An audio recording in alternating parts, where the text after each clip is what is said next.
Utah parents are putting you on notice. The governor speaks to the youth of Utah in his annual State of the State address. As Democrats, we will continue to firmly oppose vouchers. Where Utah Democrats agree with his message and where they don't. A disturbing find along a frozen road in a small Utah town. They had been eating rocks and pebbles during that time frame. 9 puppies left out in the cold in northern Utah are given a new lease on life. Tracking a quick storm that's moving across the state today, what to expect for your morning drive.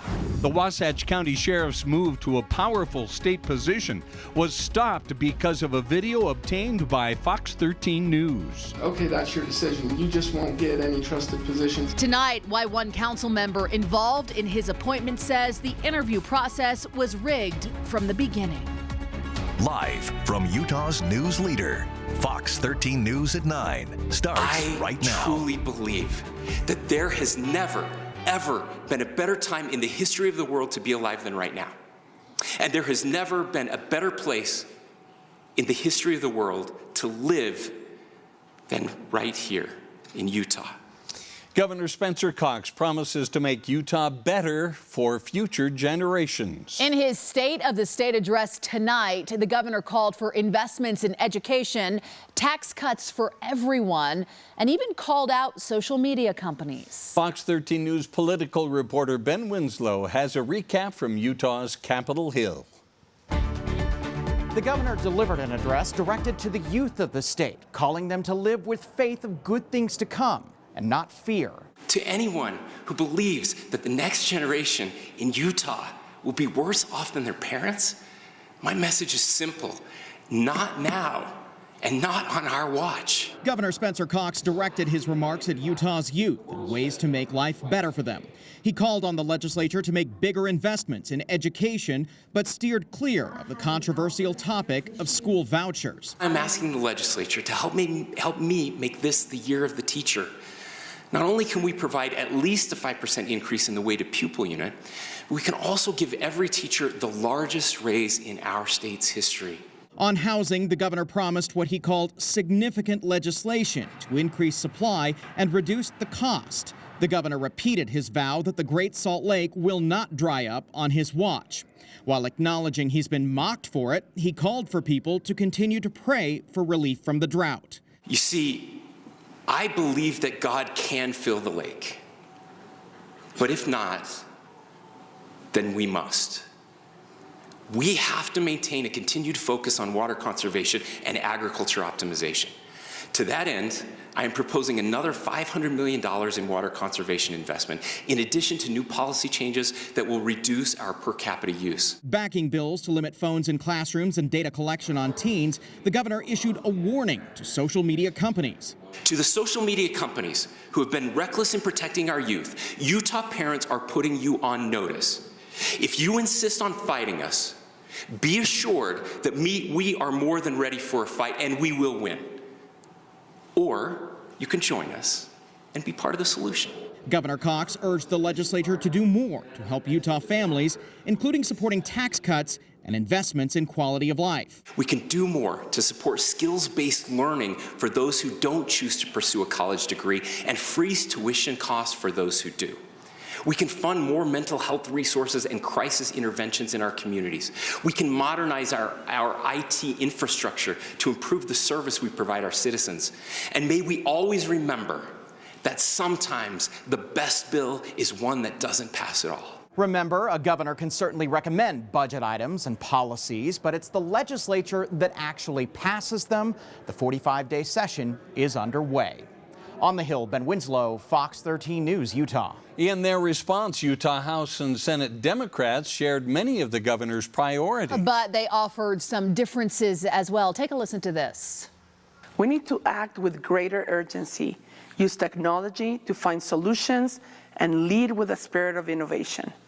Due to the combined impacts of climate change and lack of action, immediate commitment is essential before the Great Salt Lake disappears. We need to take action to provide more affordable spaces for families to place down their roots. And coverage should go beyond housing.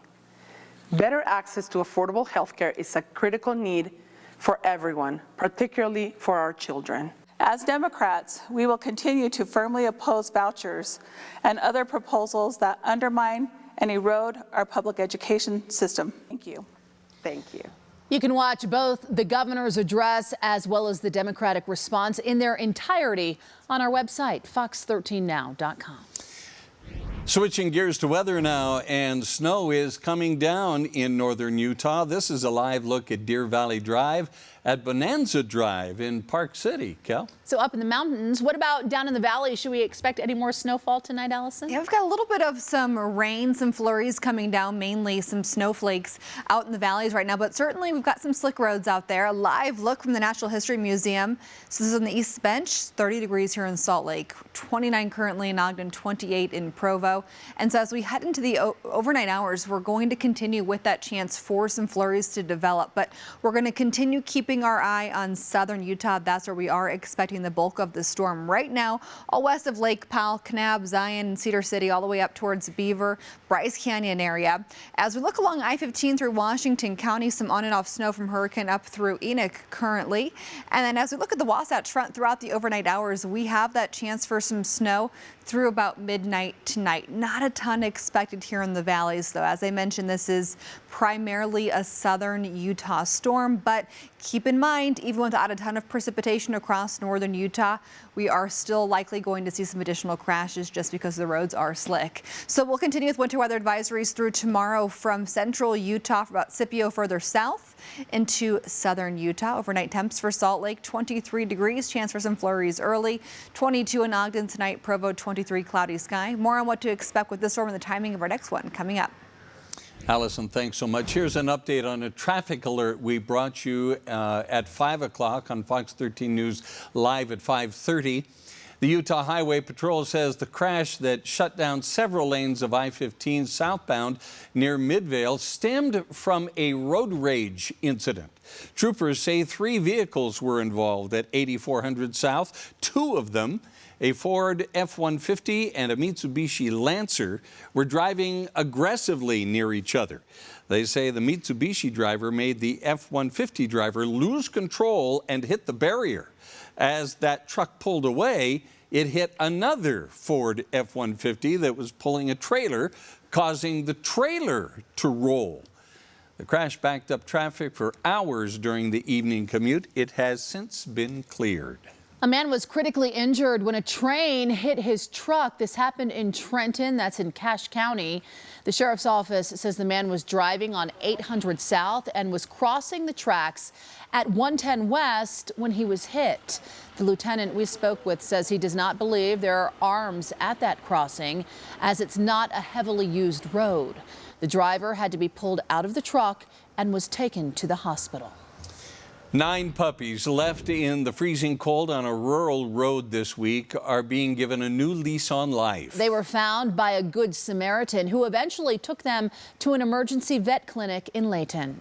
Fox 13 News reporter Chris Arnold picks up the story. Saw them the next morning when they got here. Pretty lethargic, very dehydrated, very malnourished. A hard sight to see for Emily Ione Kinney, the Education and Training Director for Mountain West Veterinary Specialist. It's hard to determine how long they had gone without proper food, and they had been eating rocks and pebbles during that time frame. Kinney says a Good Samaritan named Vance found these 8-week-old puppies, believed to be a cross between Husky and Border Collie, in a rural area near Plymouth in northern Utah, before bringing them here to their clinic in Layton late Tuesday night. 2 or 3 of them, I understand, were frozen to the ground and had to be dug out, like the ground underneath them had to be dug out to get them off the ground. They probably would have froze to death overnight. Tasha Murray with Tiny Paws Rescue received a message the night all of the puppies were brought in. I saw a box of puppies and someone asking for help. Murray got in touch with Mountain West and was there Thursday night to pick up the puppies and begin the process of fostering them out. Well, Murray tells me it'll take about 6 to 8 weeks to get the puppies weighed up, get them all spayed and neutered, and get all their shots done before they will be putting them up for adoption. We've actually had a lot of people already wanting to adopt, and Vance is actually interested in the little runt of the litter. A happy ending for these 9 furry little friends after a not-so-easy journey. I'm really happy that this is the end result. This could have been really bad. It's a girl. Oh, look at you. In Layton, Chris Arnold, Fox 13 News, Utah. A new development in a Fox 13 News investigation was the push to nominate the Wasatch County Sheriff to a powerful state position rigged. Why one state official involved in the decision is making that bold claim as supporters for Jared Rigby make their voices heard loud and clear. Sundance is back in person in Park City, what you can expect if you come out here over the next 10 days. And a critical homestand for Craig Smith and Utah basketball later in sports.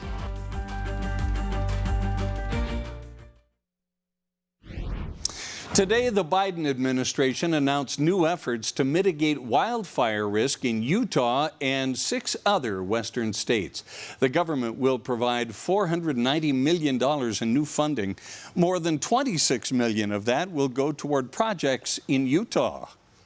The first and the most important is making sure that we have the men and women who actually literally run to the fire. And we spent a lot of time making sure that we boost firefighter pay. The second is new technology, not old technology. And the third is really kind of dealing with hazardous fuel treatment, getting rid of the stuff that burns fast and then replacing it with the stuff that actually protects you going forward. The focus within Utah will be on the Pine Valley area in southwestern Utah and the Wasatch. This weekend, UDOT is closing part of Legacy Parkway to complete part of their West Davis Highway project. Starting at 10 p.m. Friday, the southbound lanes of Legacy Parkway will be closed until Monday at 5 a.m.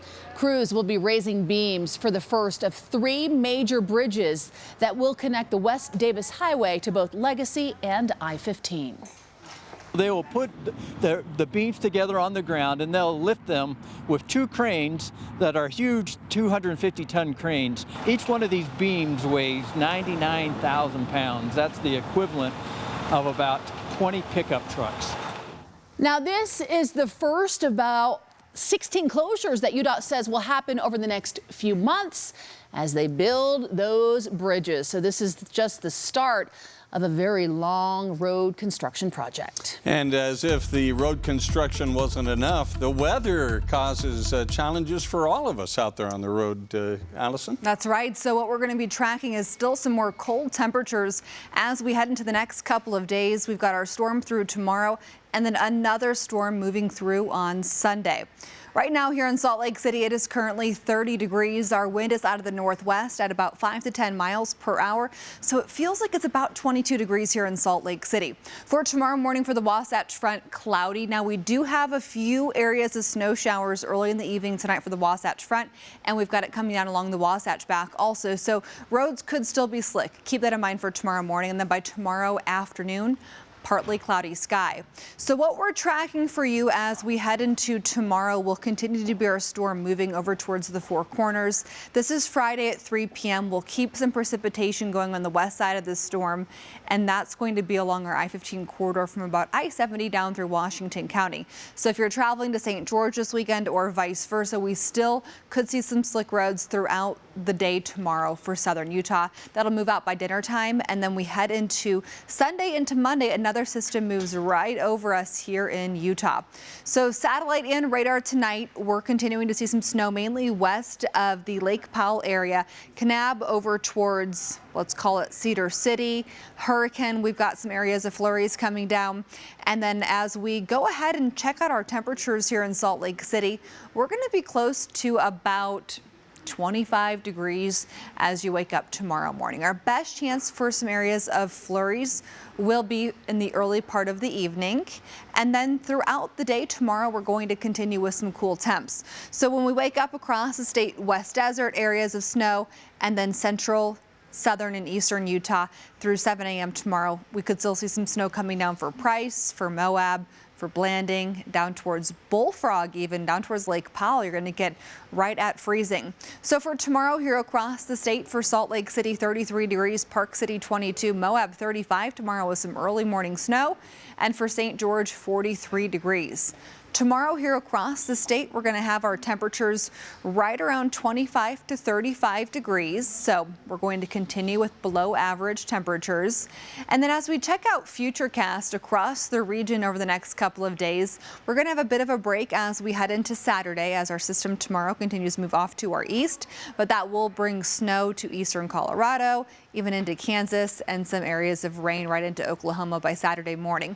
For the Ogden area, your chance of precipitation will be highest on Sunday. That's where it's widespread. Beyond that, we are mainly isolated for precipitation chances. For Provo, you'll see increased chances on Sunday also, but just a scattered chance. And for the St. George area, you are likely going to be staying pretty dry throughout your 7-day forecast. But for tomorrow, we'll continue with some isolated areas of rain. Now for St. George, 43 tomorrow, 46 on Sunday. Or mid-40s Saturday and Sunday, with overnight temperatures around 20 to 25. For the Wasatch Front, 33 tomorrow, morning clouds, afternoon sun. Saturday, 30, partly cloudy. Next chance for snow showers will be on Sunday. More on how much snow we can expect throughout tonight into tomorrow, plus on Sunday, coming up. Sounds good, Allison. Thank you. After a 2-year break during the pandemic, the Sundance Film Festival, it is back in Park City. The festival brings filmmakers and movie enthusiasts to the Beehive State from around the world. Fox 13 News reporter Maithili Gubi shares how it has taken over the town. It's nice to be back, and welcome back, Sundance. A 10-day festival celebrating films. Pretty special. And filmmakers. This is one of the places to be, you know, and connect with other colleagues, feel inspired by the films that are up here, and, you know, hopefully meet your next collaborator. Marco Rios Bollinger is a filmmaker visiting from California at Sundance for the first time. Kind of doe-eyed about the whole thing, you know, it's very picturesque. Some others have seen the festival for years, like Aaron Cartwright, who has lived in Park City since 2001. Through the years, through 08 and 09, we got really busy. I mean, unfortunately, the traffic kind of got worse. Rebound. It's good for the town. It's good for the community. I mean, it's good to rebound from COVID. Sundance brings people from all over to Park City.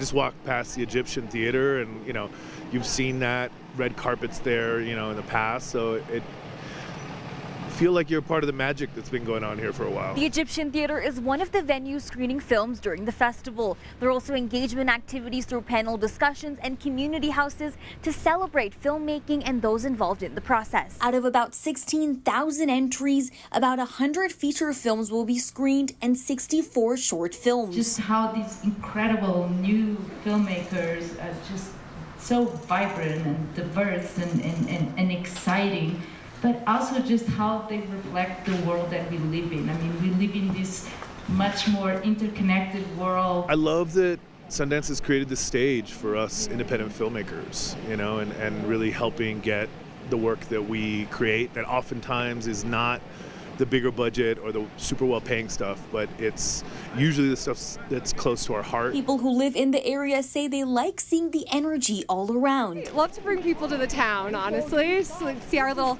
piece of little heaven we live in. Even though it might be challenging to get around. By the end of it, though, you get a little tired of the traffic and the walking, but it's fun to see what the time turns into. It's nice and lively. At the Sundance Film Festival in Park City, I am Maithili Gubi, Fox 13 News, Utah. Well, more than a year later, actor Alec Baldwin now facing charges in a fatal shooting on the set of a Western movie filmed in New Mexico. We have the details straight ahead.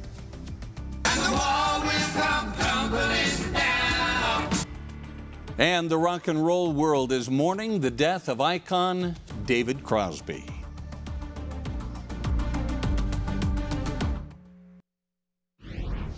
The source of the leak of the bombshell U.S. Supreme Court ruling that overturned Roe v. Wade is still unknown. Today, the High Court announced an investigation has failed to pinpoint the person or persons responsible for the premature disclosure of Justice Samuel Alito's draft opinion last May.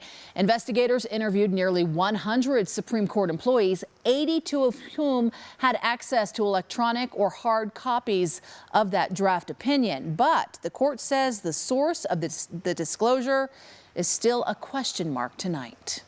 The Treasury Department says it's taking extraordinary steps to avoid the U.S. government going into default.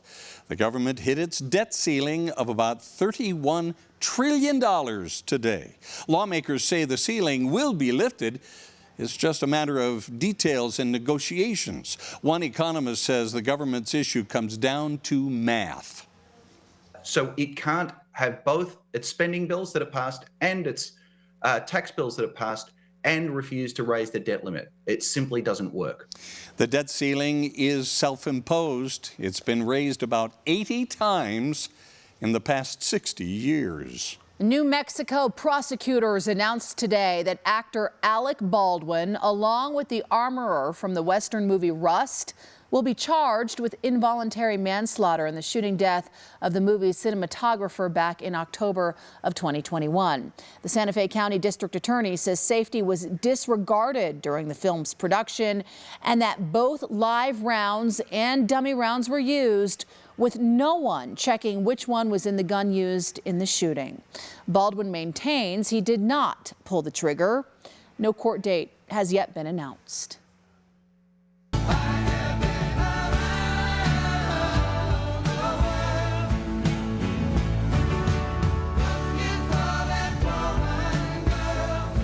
Rock icon David Crosby has died. The legendary singer-songwriter, best known for his work in the seminal 1960s group The Byrds, and Crosby, Stills, Nash & Young, passed away surrounded by his family after a long illness. Crosby continued performing for more than 6 decades until last May when he announced his retirement. David Crosby was 81 years old. He's been accused of bullying and intimidating a police officer, and it may have cost him a top job with the state. Tonight, we'll show you a letter sent months ago accusing the whole process of being a setup. Education in Utah. Should students be able to use public funds to attend non-public schools? And Utah hoops trying to get back in the win column with Washington State here tonight. And 3 young women representing Park City on the world stage. Coming up.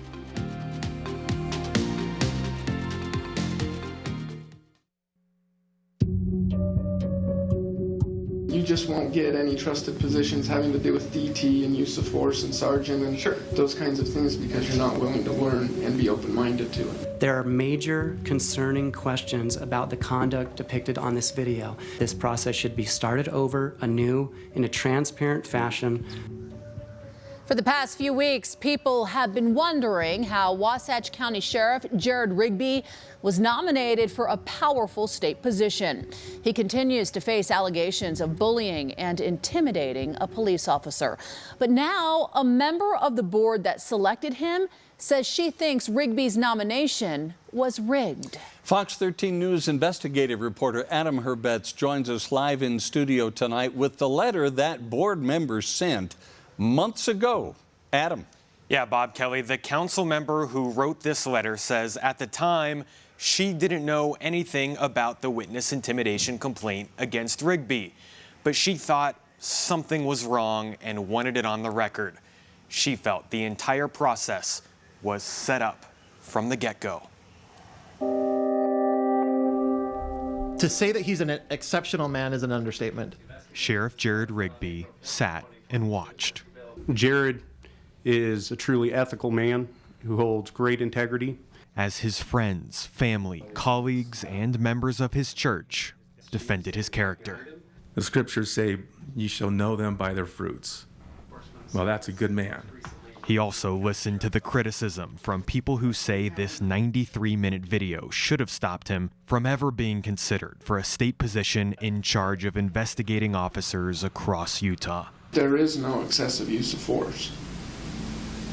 And so your perception is wrong. Rigby is accused of bullying and intimidating an officer who reported the Heber City Chief of Police for grabbing a handcuffed suspect by the throat. We've been taught specifically to not grab people by the throat. I disagree. You've been taught to not do a chokehold. What you're saying is not changing my perspective of what I saw. Nothing's going to change that. That's why we're here, right? Yeah. Well, because Lucas, it really comes down to the future, your future in the police department. Sure. So you can dig in your heels and say, and that's not what I'm doing. This is how I feel, and no one's going to change. And okay, that's your decision. You just won't get any trusted positions. Was the advice stern? Yeah. But every time I yell at my son in the shower in the morning saying get to school, it's very stern. Most of the committee said they had never seen the video. Park City Police Chief Wade Carpenter now says he saw parts of it, but never thought it was appropriate to bring up as part of Rigby's interview process. Our role is not investigative. Even though some of us have that ability, that is not our role.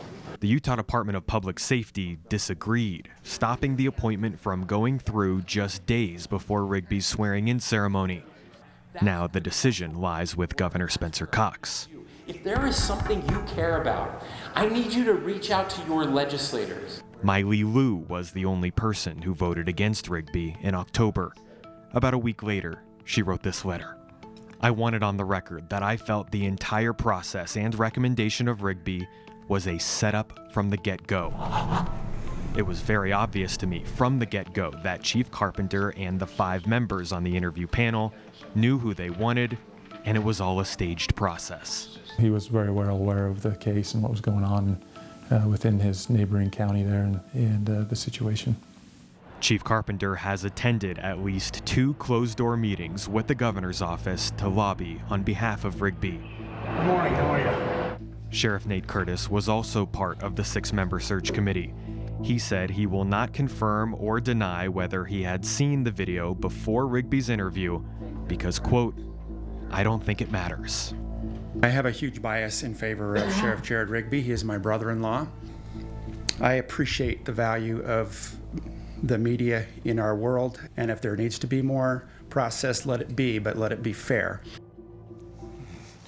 Well, Bob Kelly, today we asked that Post council member who wrote that letter if she would be willing to speak with us. She said no, but she did tell the rest of her colleagues on Post council during that meeting, it's time to be transparent.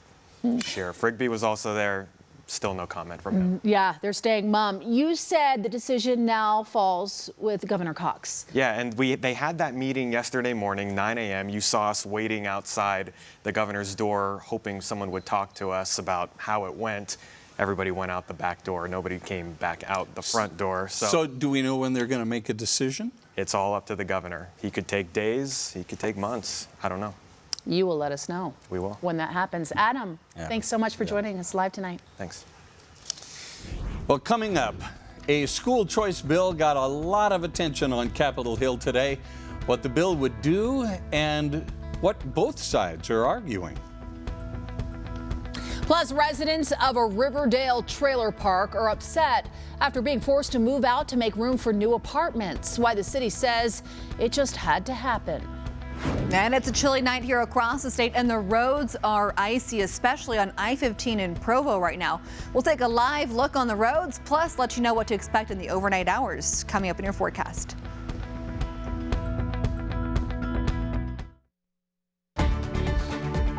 A controversial education bill was passed by a Utah House committee today. Representatives voted 12-4 in favor of House Bill 215, which would raise teacher salaries. It would also create a school choice program. Under the Utah Fits All Scholarship Program, students would be eligible for up to $8,000 in public funds to pay for private school or homeschooling. Those in favor of the bill call it a scholarship that gives parents more control in finding a school that works best for their children. Now, those against it call it a voucher that takes money from public education and gives it to private schools. I believe this will help a lot of those kids that are slipping through the cracks. Maybe this will actually be a program that will actually help our city. The use of public funds without full accountability and providing the same service public schools do still irritates me. The bill now heads to the House floor for discussion and a vote. The Utah Senate has given preliminary approval to a series of bills cracking down on health care for transgender youth. The bills ban gender-affirming surgery for anyone under 18, impose a moratorium on hormone treatments, and restricts gender marker changes on birth certificates. The bills have one more vote to go in the Senate. If they pass again, it goes to the House for consideration. During that debate on transgender youth, West Valley City Senator Daniel Thatcher was speaking passionately against the bills when he appeared to have a medical issue. He had a series of strokes last year, but the senator tells Fox 13 News political reporter Ben Winslow he's fine. He says he didn't have a medical issue at all today and was just trying to take deep breaths, and, quote, everyone freaked out. Senator Thatcher says people should be upset about the Senate's vote. He tells us it's disappointing that we did not listen to the transgender community. It's disappointing that even though we heard testimony in committee yesterday from the people this will affect, we ignored all of them. No one is currently dying from this care. There is no reason for us to rush this. Another bill has been introduced to cut the income tax rate. Orem Representative Nelson Abbott's bill would drop it from 4.85 to 4.65%. Flush with cash from a robust economy, the legislature is feeling pressure to enact tax cuts. Now, a lot of lawmakers are filing bills to do just that, but legislative leadership has not settled on an amount. Utah has a new group of U.S. citizens. We'll share one man's inspiring story and what he went through to get to this moment. And we will introduce you to a trio of elite ski jumpers from Park City who just returned from a World Cup event in Japan. And later in sports, a loaded day for college hoops, including an attendance record set in Provo on Thursday. Plus, could the Utes get off the schneid?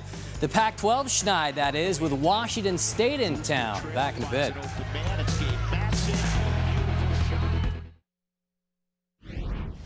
Residents of a trailer home community in Riverdale, they're wondering where they will be living in just a few short months. The land that Leslie's mobile home park sits on has been rezoned by the city for apartments. Riverdale says it was necessary because of health and safety concerns, citing a large number of police and fire calls in the area. Residents say the park used to be a beautiful place to live, but since it came under new ownership, the conditions have declined over time. I've worked with them from day one trying to get code enforcement out here. I like to call it planned degradation, where the investors of the property allow everything. They allow people to move in. They didn't do background checks. They were allowing motorhomes in here from 1960s so that this would fall apart. Residents have until May 31st to move. Fox 13 News reached out to the Leslie's mobile home park for comment, but did not get a response. The Utah Highway Patrol says Utah set a record of speeders last year. Now new numbers has them already concerned about this year. UHP says in just the first 15 days of the year, they've already pulled over 3,500 people suspected of speeding. That's more than 230 drivers every day, or nearly one driver every 6 minutes. I was concerned about these numbers, so I spoke with Sergeant Cameron Roden this afternoon about why this is such a big concern.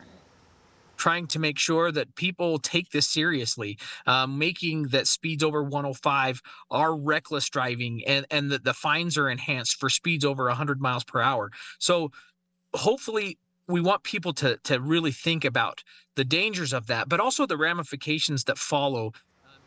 UHP says there have already been more than 2,500 crashes this year statewide, 9 of which have taken a life. This is a 25% decrease from this time last year. Families with children in the newborn ICU or in oncology and cancer units at Primary Children's Hospital have a new source of much-needed respite. Today was the grand opening of a new Ronald McDonald Family Room on the 4th level of the hospital.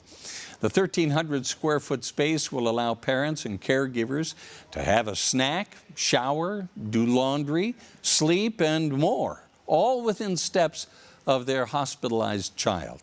Ashley White says her baby daughter, Hazel, has been in the NICU for the past 9 months, her entire life, and that a room like this is an invaluable resource. There's been times where the doctors have said, we don't want you far away because we don't know what may happen through the night. And we've been able to stay downstairs, and it's been such a blessing to us to know that we're close by if anything would happen. We know, like with newborn babies, that skin-to-skin contact with mom improves health and wellness. And when the hospital becomes home, they need all the things that a home provides. They need a place that they can get away. You know, they need a place where they can just make themselves a quick meal or have a private conversation with another parent who's going through the same thing they're going through. And a space like this creates an opportunity for them to do all of those things. For more information on Ronald McDonald House charities, including how to volunteer, go to ronaldmcdonaldhouseutah.org. A decades-long dream for one man finally came true today. Jesus Contreras Boganera was one of 30 people to become an official U.S. citizen Thursday afternoon. His journey to citizenship has not been an easy one. He moved to Utah in the 80s. He was a lawful permanent resident for over 20 years until he was wrongfully deported to Mexico in 2009. His family and attorney fought for his return for 3 years, and the courts allowed him to come back in 2012. Well, it's excellent. Excellent. That way I cannot be deported anymore. Okay. Can be here with my grandkids, with my kids. Well, he's worked at the same meat farm for over 40 years. He took his first day off in over 6 years for Thursday's naturalization ceremony. Welcome home. Congratulations. Again. Now to really another story that's positively Utah. 3 out of the 5 women who just competed in the ski jumping World Cup for Team USA are from Park City. Paige Jones, Sam Masuga, and Josie Johnson all learned the sport through a local after-school program, the Youth Sports Alliance's Get Out and Play program. I just really fell in love with the sport. I ended up trying other ones, but nothing really compared. So I ended up sticking with it, and now here we are, about 10 or 11 years later, still doing it. Get Out and Play lets children in Summit and Wasatch counties try different Olympic sports at the Olympic Park. It is another cold, wet night. Provo is seeing some icy conditions within the past hour. We've got some reports and a visual now to go along with it. We've got some flashing lights, and those roads sure do look slick, don't they? They sure do. Yeah. I'll tell you what, Allison, going home tonight, we're all going to have to slow it down and be very, very careful. That's right. What I'm calling deceptively slick roads tonight. So please be careful, especially in Provo along I-15, but really anywhere that you are. I know it might look like it's pretty decent out there, but we are definitely dealing with some icy spots. So please use caution. Looks like on our Old Mill camera on the East Bench, we also are seeing some emergency lights flashing currently. As we look at temperatures into the overnight hours, when you're waking up tomorrow morning, we're going to have quite cool temperatures Friday at 8 a.m. for Park City. We've got Sundance already started, 1 lonely degree at 8 a.m. for Park City. Feels like it's 5 below for Alta tomorrow morning. Feels like it's in the teens for Logan, Layton, Ogden, Tooele, Provo tomorrow morning. Single digits for Beaver, below 0 for Bryce Canyon. Feels like it's about 10 degrees for Price and Vernal tomorrow morning. So we're going to have a cold start, 2 degrees in Evanston, mid-20s for St. George for what it feels like. And then throughout the day tomorrow, looking at Friday at 3 p.m., still chilly at Alta at 4 degrees, but for Salt Lake, feels like it's in the mid-20s by 3 p.m. Tooele still in the teens. So as we're looking at our satellite and radar tonight, we do still have an area of low pressure, this counterclockwise flow moving right over Utah. Bulk of our precipitation is coming down in southwest Utah. Not a whole ton of precipitation out of this, but as you just saw on those different UDOT cameras, even a small amount of precip is enough to create very tough driving conditions. So Salt Lake, where this red line, we're going to start to see our chance of precip really going down after midnight tonight. And then we're going to keep you isolated throughout the day tomorrow for Provo, Ogden, and for Salt Lake City. Additional snow on top of what we've already seen here across the state. We're mainly going to focus south of I-70, and that is where we have the chance for more than an inch of snow in the forecast. The areas of this medium blue, that is 3 to 6 inches. This darker blue, that is actually 1 to 3 inches in this medium blue. 3 to 6 inches additional snowfall possible for central Utah in the darker blue there. So winter alerts we have through 5 p.m. tomorrow. These are for the areas highlighted in purple. For the mountains in southern Utah, additionally speaking, 5 to 9 inches of snow with periods of winter driving conditions, and above 4,000 feet, 1 to 4 inches of snow. St. George 43 tomorrow, 46 on Saturday. Our storm is clearing. You've got some more sunshine heading into this weekend, and the mild temps continue.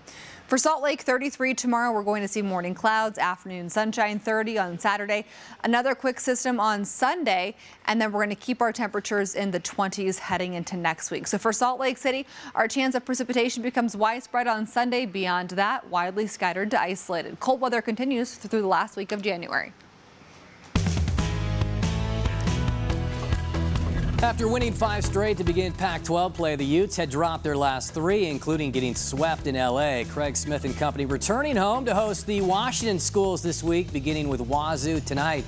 A team on an opposite trend line, winning their last 3. Utah did take Game 1, an OT thriller in Pullman last month, and leaping out to an early advantage at the Huntsman. Brandon Carlson, just the beginning for him, dials up to double up the Cougs at 16-8. Wazoo on a run.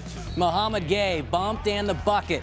They would tie it at 29, but never did take the lead. Utah's turn for a spurt before the half. The Bingham product, Carlson, showing absolutely no mercy that time. What a dunk. Then nice start out of the locker room to add to the lead. Gabe Madsen, one of his 4 threes. Timeout Washington State, but the man of the night was Carlson.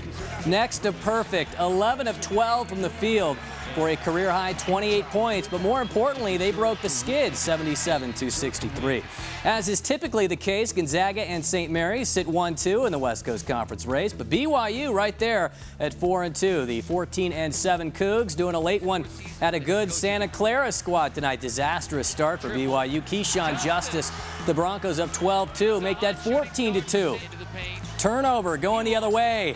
Carlos Stewart converts on the other end. Blue has eaten into that gap a bit. Noah Waterman with the tray right here. It's a 5-point game right before the half. The ladies hosted San Francisco early this afternoon, and thanks to 8,000 plus kids on hand, it set an all-time attendance record for a women's game in Provo. Lauren Gustin to end the opening quarter. It was the Gustin show all game, tying a career high with 27. She added 19 rebounds as well, which is not uncommon. Gustin leads the nation at just over 16 a game. BYU with their 7th straight win, downing the Lady Dons by 19. In the WAC, SUU keeping pace with Utah Valley for 2nd place, and this was all T-Birds against New Mexico State at home.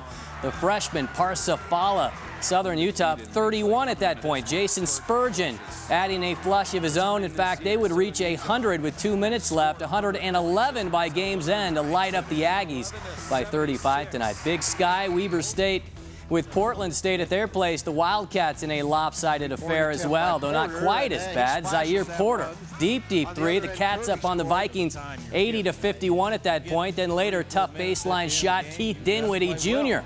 Weber will take it 84-68. 4th-ranked Salt Lake Community College going for win number 20 on the season. Jared Garcia hot from the jump for the Bruins against visiting Snow College. Back-to-back triples in the first half.